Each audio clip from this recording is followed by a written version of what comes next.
Vous êtes ici sur Histoire et Portrait. La bataille de Lille s'est déroulée entre le 28 et le 31 mai 1940, durant l'invasion de la France par les troupes allemandes pendant la Seconde Guerre mondiale.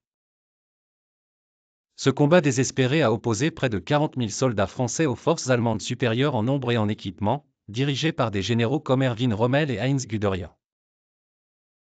Contexte: la débâcle française et l'encerclement de Lille fin mai 1940, la situation est critique pour les Alliés.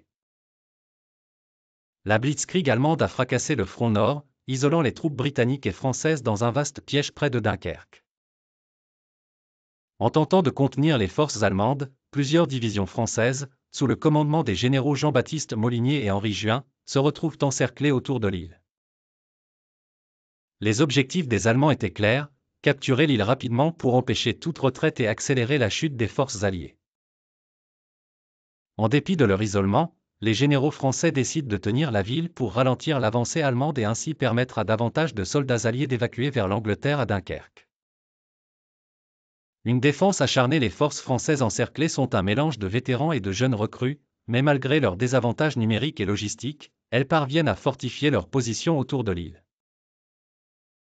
Dès le début de la bataille, les troupes françaises adoptent une stratégie de défense urbaine, exploitant les bâtiments pour ralentir la progression des blindés allemands, notamment en minant les rues et en positionnant des tireurs d'élite aux points stratégiques.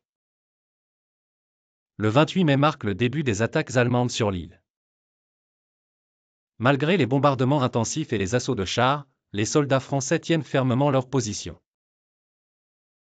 Les combats se poursuivent jour et nuit, les soldats français repoussant souvent les attaques en utilisant des grenades et même des armes improvisées. Le général Molinier, sur le front, donne des ordres pour des contre-attaques localisées, infligeant de lourdes pertes aux Allemands.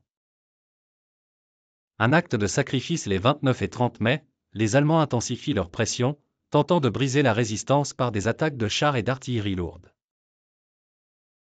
Malgré leur fatigue et leurs faibles ressources, les troupes françaises continuent de résister, à tel point que les Allemands en viennent à les considérer avec respect.